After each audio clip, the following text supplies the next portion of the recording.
서울에서 그리는 한반도 스케치북. 오늘은 비싼 평화, 더 비싼 전쟁이란 주제로 이야기 나눠보겠습니다. 아직 역사를 잘 모르는 요즘 어린이들은 6.25 전쟁이나 임진왜란이나 다 비슷하게 느끼는 것 같다는 웃지 못할 이야기를 들은 적이 있습니다. 네, 우리는 유감스럽게도 아직 법적으로는 휴전 협정하에 전쟁 상태에 있는 나라인데요. 이 상태를 어떻게 해소하고 어떤 방향으로 나아갈지에 대해서 오늘 전문가님 모시고 이야기 나눠보겠습니다.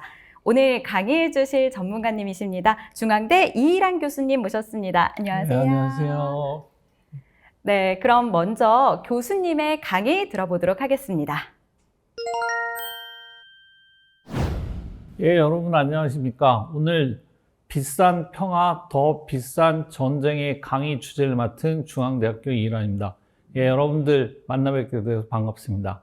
우선 도입으로 여러분들 손자병법의 손무라는 학자는 전쟁에서 이기는 얘기를 뭐라고 얘기했냐면, 전쟁을 잘한다는 것은 먼저 적이 나를 이기지 못하게 만든 후에 적을 맞아서 이기는 거라고 말을 했습니다. 적이 나를 이기지 못하게 하는 것은 나에게 달렸고, 내가 적을 이길 수 있는 것은 적에 달렸다는 겁니다. 그렇기 때문에 최종적으로는 승리는 예견될 수 있지만 승리를 할 수 있게 하는 것은 어렵다라는 얘기를 했습니다. 이 말은 현재 우리나라와 북한과의 관계를 어떻게 설정해야 되는가에 가장 중요한 시사점을 전해준다고 볼 수가 있을 겁니다. 예, 그래서 오늘 메인 강의의 주제는 크게 여러분들 5가지로 나눠서 얘기를 할 겁니다. 예, 먼저 여러분들 첫 번째 소주제인 한반도와 마지막 냉전의 섬에 대한 내용입니다. 여기에서 보면은 신세대나 MZ세대들 또는 70년 이후 세대들은 가끔 그런 생각을 합니다. 한반도가 전쟁이 끝난 거냐? 아니면은 종전이 돼 있는 거냐? 많이 얘기합니다. 그 이유는 한반도 분당은 사실은 20세기 동서냉전과 그 역사적 기여를 같이 하는 국제적 성격을 가지고 있기 때문입니다. 그래서 북한은 국제적 고립 속에서 체제 유지를 위해서 핵 개발을 진행했고, 비핵화를 둘러싸고 국제사회와 근본적인 시각화를 보이고 있습니다. 따라서 여러분들 중요한 이슈죠. 남북한의 관계에서는 경제적 지원과 비핵화 문제는 뗄래야 뗄 수 없는 관계에 있다고 볼 수가 있습니다. 북한은 소련과 동유럽 사회주의의 붕괴 또는 북한과 한국의 국부 정상화로 인해서 한반도에서 지금 최근 고립된 상황입니다. 그렇기 때문에 고립되다 보니까 균형 이론 측면에서 북한은 독자 생존 노선을 할 수밖에 없습니다. 이거는 북한 입장에서 보면은 그렇기 때문에 그들은 군사력을 키운다. 그래서 뭐다? 핵 개발이 자기들의 생존에 필요하다고 판단을 하는 겁니다. 마지막으로 여러분들 한반도의 정전 상태를 우리는 항구적 평화 상태로 전환하기 위해서는 비핵화는 물론 평화협정 체결과 한반도와 동북아에서 평화체제 구축을 위해서는 2가지가 같이 병행됩니다. 하나는 인도적 지원과 경제적 협력, 또 하나는 북한에서의 핵화를 비핵화 노력으로 가질 때만이 남북한 협력체제가 잘 이루어질 것으로 보입니다. 그럼 여러분들 그러한 신뢰가 있었지 않습니까? 우리가 보면은 남북 경제 사업의 결과를 보면 우리가 남북 경영분 개성공업지구와 금강산 관광지구와 같이 남북 공동으로 개발한 경제 특区를 말합니다. 그럼으로써 그에 따라서 물자 교역의 형태대로 발전해 왔죠. 이렇게 남북 경협 사업이 이루어지기 위해서는 그를 뒷받침하는 제도가 필요했었습니다. 그래서 남북 경협은 첫 번째 1992년에 남북 기본 합의서, 그 다음에 2000년에 발표된 6.15 남북 공동선언, 그 다음에 2007년에 14 남북 정상선언 등이 남북이 주요 합의에서 체결된 제도들입니다. 이러한 제도에 따라서 남북 간의 경제협력 특구가 존재할 수가 있었던 겁니다.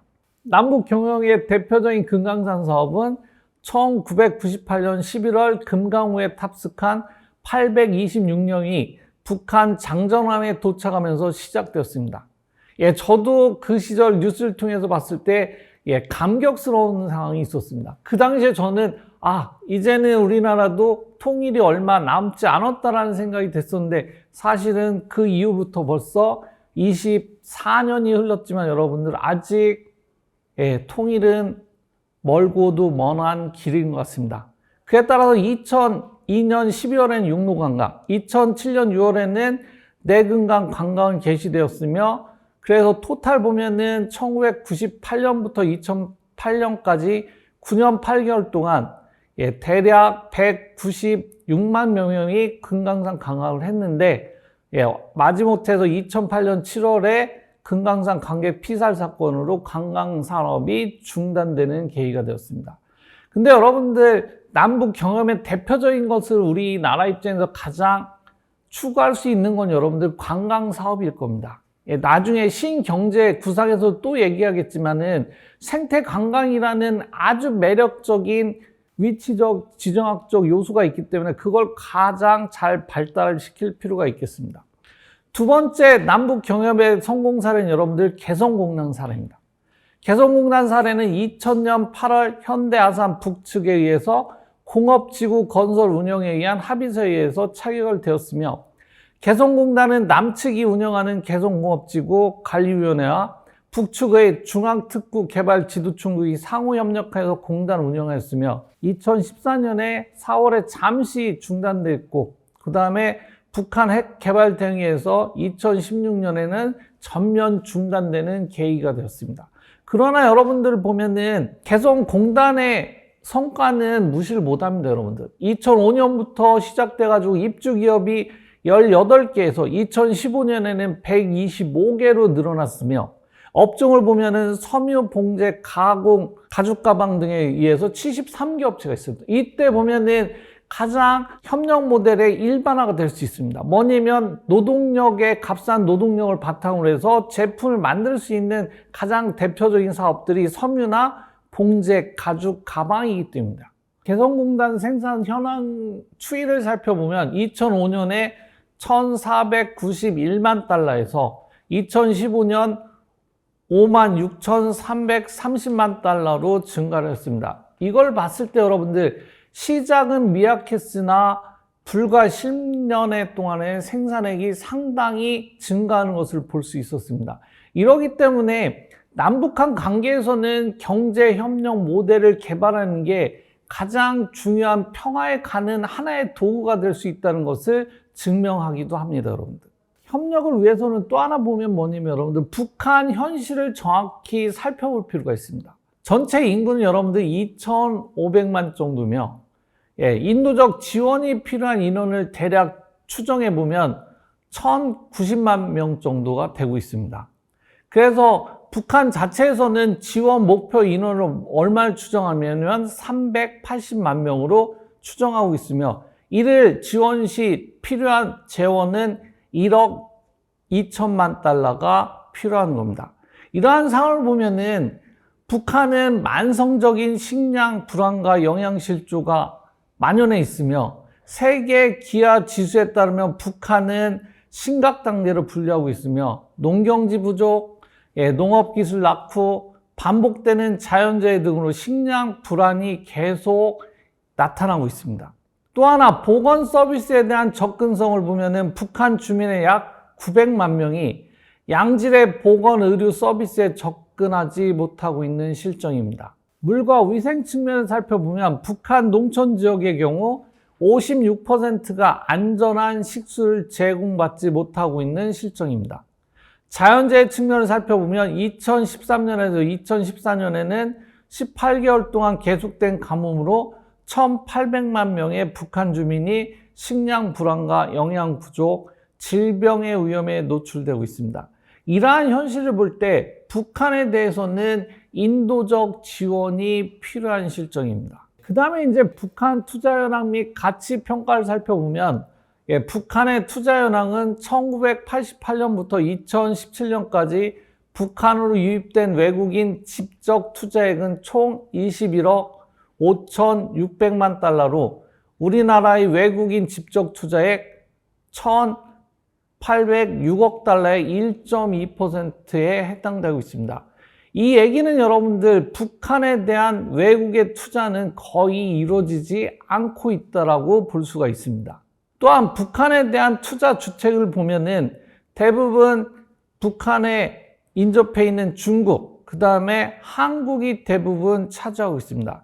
이는 북한이 전 세계로부터 고립된 사항을 증명하고 있는 것으로 볼 수가 있습니다. 그러면 북한은 투자 평가에서 매력적인가를 한번 살펴볼 필요가 있겠죠. 북한은 2,500만 명의 작은 내수시장이나 중국, 동북 삼성과 연해주 등 2억 명의 거대 시장으로 주변 국가의 중심부로서 접근성이 뛰어나며, 이 얘기는 여러분들 주변국을 활용할 수 있는 매력적인 요충지를 살펴볼 수가 있고요. 또 하나는 근로자의 교육 수준이 높고 저렴한 노동력으로 경쟁력이 높다라는 장점이 있습니다. 이게 우리가 개성공단 사례를 살펴보면서 우리도 증명된 사항이죠. 또한 천연자원에서는 경쟁력이 있는 걸로 나타나고 있지만 우리가 경영에 관련된 전략적 자산 측면에서는 매력도가 저하되고 있는 실정입니다. 이 얘기는 여러분들 뭐냐면 전략적 자산이 떨어진다는 것은 사업을 계속하면서 미래에서 내가 예측 가능한 시나리오가 나타나야 되는데 그걸 예측하지 못한다는 거죠. 우리 같이 개성공단 사례 마냥 갑자기 가동 중단이 되는 경우이기 때문에 기업 입장에서는 생존에 관련되기 때문에 투자를 꺼리게 된다는 의미입니다. 마지막으로 여러분들 한반도 신경제 구상 로드맵입니다. 이거는 우리나라하고 북한이 지정학적으로 되게 발전될 수 있는 유형을 볼 수가 있습니다. 하나는 환동해, 하나는 환서해로 나눠서 볼 수가 있겠죠, 여러분들. 그래서 지정학적 리스크에 따른 코리아 디스카운트 문제를 해결하여 경제 성장을 촉진하고 동북 삼성과 연해주 등 새로운 시장을 개척할 필요가 있다는 것. 이거는 우리가 남북 경협이 된다면 신시장 개척이 유리해지겠죠. 그 다음에 기업 입장에서는 여러분들 또 하나 중요한 건 생산시설에 관련된 것도 중요하지만 물류시설이 상당히 중요한 거죠. 북한과 동북 삼성거리에는 남한에서도 여러분들 거리가 그렇게 멀지가 않다는 건 여러분들도 잘 알고 있을 겁니다. 북한은 생산기술의 매력성이 높으며 또한 인프라와 자원 등이 아주 좋게 나타나고 있고요. 또 하나는 산업에서의 중요한 관광 등 이러한 것을 보면 개발 가능성이 높은 것으로 판단되며 장기적으로는 여러분들 남북한 공동의 번영과 경제 통합을 위한 기반 조성이 필요한 실정입니다.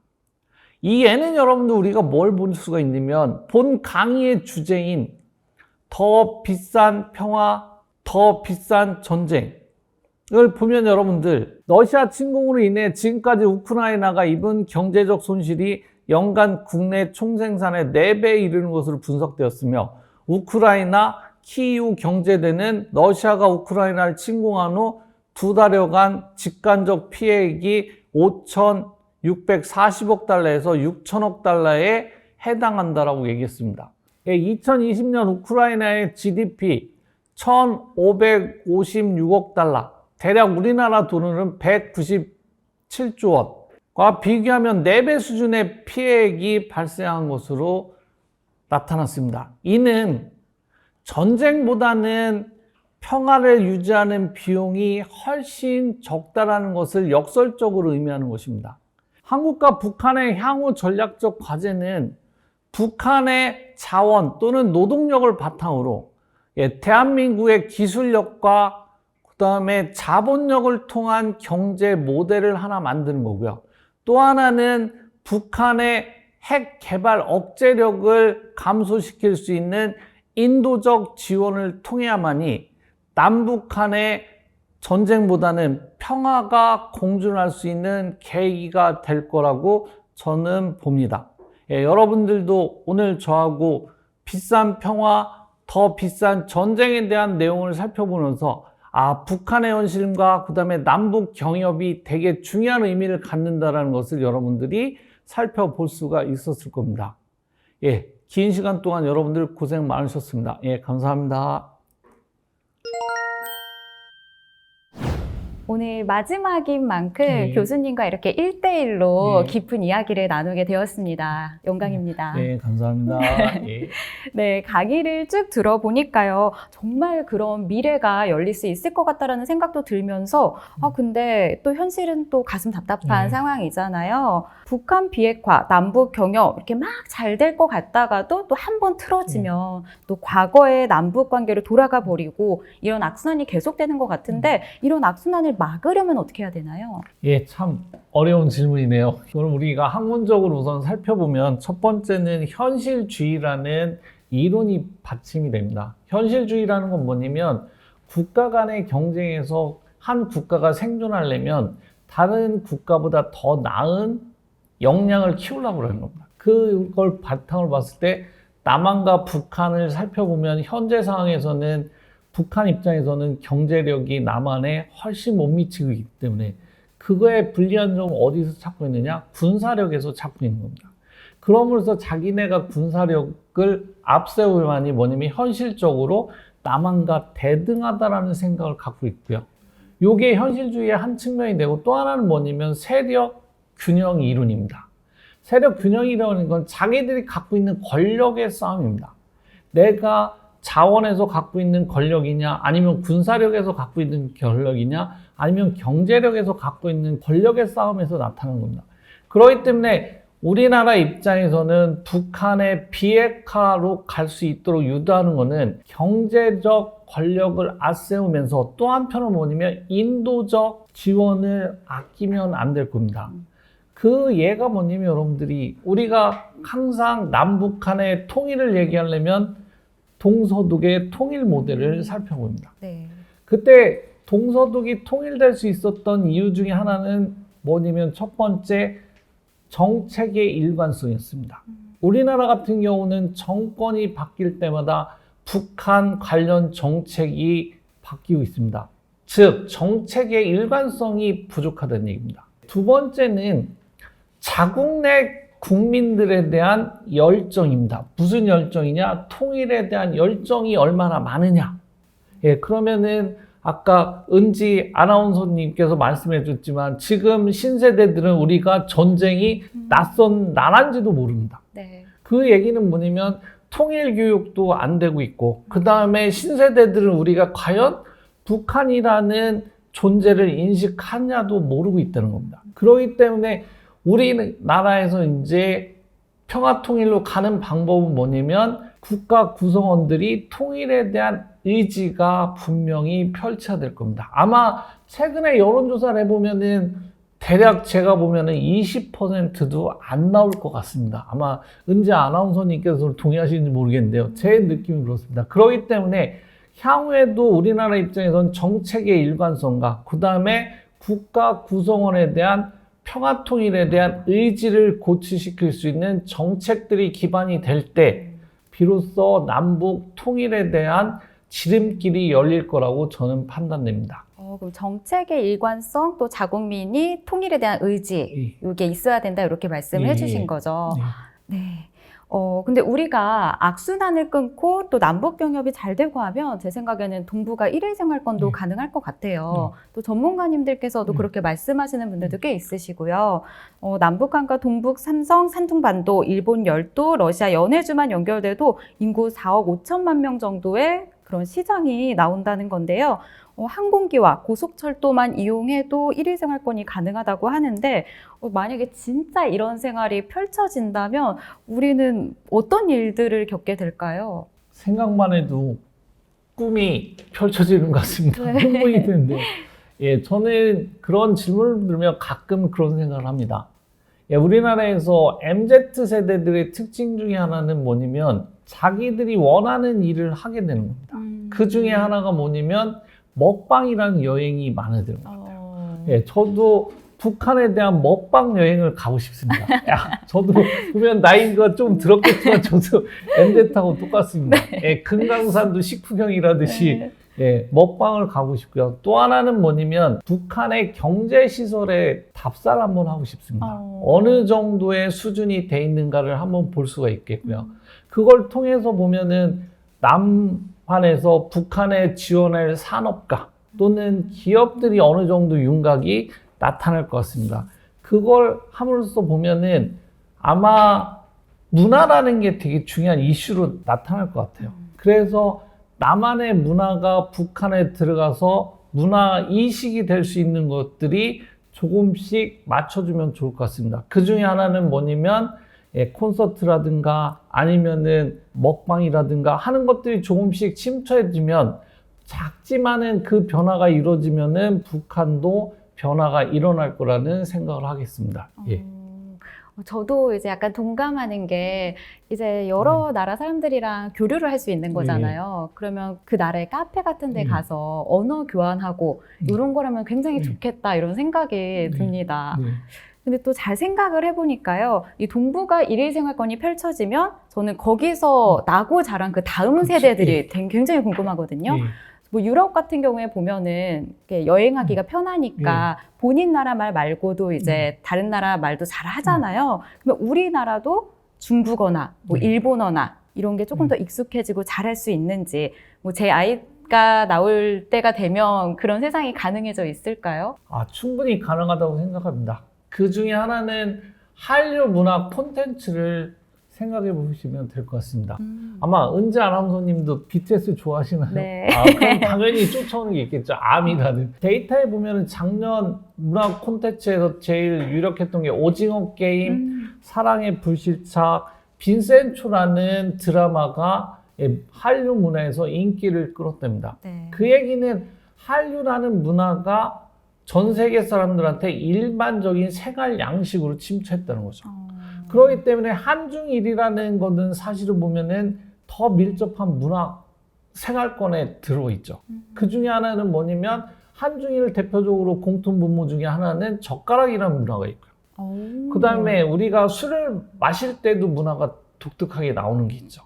왜 그러냐면 우리나라 같은 경우는 술을 주고받는 수장 문화가 있습니다. 네. 우리나라는 잔을 먹고 잔을 딴 사람한테 주지 않습니까? 네. 중국 사람들 대작하고 일본 사람들은 독작합니다. 근데 술의 문화가 비슷하게 흘러가는 거예요. 이렇게 문화라는 인식이 된다면 한중일에 대한 문화적 공통 요인이 자라겠죠. 이게 뭐냐면 바로 생활 양식의 일반화가 되는 거예요. 그러면은 한중일이라는 게 하나의 공동체가 되겠죠.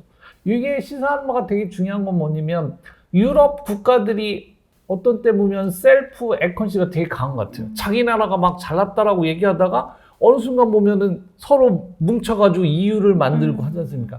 그러기 때문에 이러한 것들이 나타나면 한중일이 하나의 문화 콘텐츠로 엮일 수가 있기 때문에 그거는 당연히 가능하다고 저는 생각을 하고 있습니다. 예. 되게 기대가 돼요. 예. 네.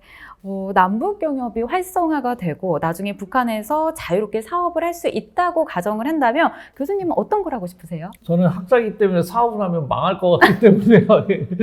그래도 사업을 하게 된다면 저는 북한 대학생들을 이끌 수 있는 창업 시스템을 구축하고 싶습니다. 우리가 북한을 변화시키기 위해서는 대학생들이 기업가 정신을 발휘해가지고 사업을 자꾸 해야만이 북한이 빨리 변할 수가 있다고 생각합니다.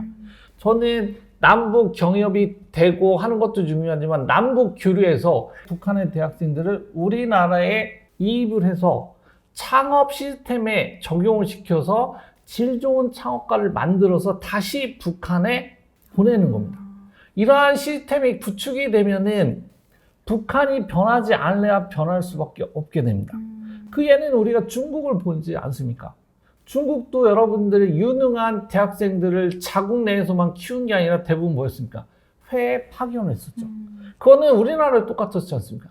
70년대 박정희 대통령이 유능한 인재를 해외에 파견해서 과학적 지식을 갖고 다시 유배가 발전시켰듯이 이 시스템은 여러분들 어렵지 않습니다. 우리나라는 창업이라는 시스템이 전 세계에서 가장 잘된 국가 중에 하나입니다. 이러한 시스템을 북한에 인식하는 계기는 북한 대학생들을 교류를 하면서 우리나라에서 3개월 내지 6개월 동안 교육시켜가지고 다시 북한에 가서 사업을 하게 된다면 좋은 모델이 될 수가 있겠습니다. 역시 저는 제주나 그런 쪽은 약하기 때문에 네. 예, 은지 아나운서님 저는 창업 쪽 사업을 하고 싶습니다. 예. 창업 교육을 해주는 예, 예. 그런 사업을 말씀하신 거죠? 예, 예. 역시 교수님이셔서 교육으로 마무리가 예, 예. 되는 것 예, 예, 같습니다. 그렇다면 다시 이제 현실로 돌아와서요. 2022년 현재 우리가 평화로운 한반도와 동북아를 만들기 위해 그리고 남북관계 발전을 위해서 가장 먼저 해야 할 일을 꼽아주신다면 어떤 게 있을까요? 예, 첫 번째는 아까도 비교돼서 계속 나오는 질문이지만 북한에 대한 정책의 일관성이 가장 중요합니다. 예, 우리나라 같은 경우는 정권이 바뀔 때마다 정책에 대해서 진보냐 보수냐에 따라서 시각이 상당히 왔다 갔다 합니다. 근데 북한이라는 국가를 보면은 우리하고 동반자 관계가 분명합니다. 그렇기 때문에 우리는 동반자라는 인식을 갖고서 정책에 대해서 네거티브냐 포지티브가 아니라 뉴트럴에 대한 시각을 갖고 계속 가게 되면 이러한 북한을 아마 개방의 물결에 빨리 동참을 시켰을 수가 있었을 겁니다. 근데 여러분들도 아시다시피 우리는 보수가 진보냐 정권이 바뀔 때마다 정책의 일관성이 바뀌고 있고요.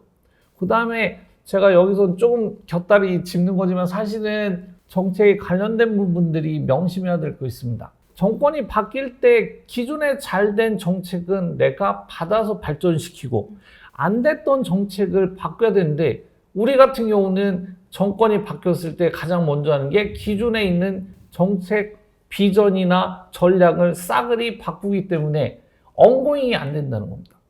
정책의 지속 가능성이 이루어져야만이 남북 관계가 훨씬 빨리 회복할 수 있는 길이 열릴 거라고 저는 생각하고 있습니다. 네, 알겠습니다. 그럼 만약 교수님이 국제기구에서 북한 경제정책 고문으로 임명이 되어서 평양에 가셨다고 한다면 북한 당국자들에게 어떤 권고를 하고 싶으신가요? 저는 북한에 제가 경제 고문을 가면 우선은 1차 산업을 활성을 시키겠습니다. 왜 그러냐면 북한의 경제 구조를 보면 우리가 4차 산업이다, 5차 산업이다라는 가는 베이스는 힘들다고 봅니다. 오히려 1차 산업을 4차 시키는 게 빠르다고 생각합니다. 농촌의 현대화. 지금은 여러분들 농업이라는 게 우리나라에서는 농업이라고 얘기를 안 합니다. 그러면 무식하다는 얘기를 많이 듣습니다. 뭐라고 얘기하냐면 스마트팜이라는 용어를 많이 합니다. 스마트팜이라는 거는 농업을 현대화시키는 겁니다. 이게 되면은 북한에 대한 농촌 개혁이 되면서 기본적으로 많이 종사자고는 농민들을 소득이 보장되고 할 수가 있겠죠.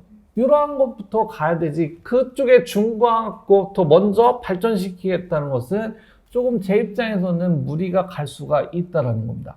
그래서 우선은 초기에 북한에서는 뭐냐면 노동력 베이스인 산업을 활성화시키는 게 가장 바람직한 겁니다. 이거는 경제 모델을 모든 국가들이 발전해 온 단계를 살펴보면 알 수가 있습니다. 1차 산업을 먼저 발전시킨 다음에 2차, 3차 산업으로 확산됐죠.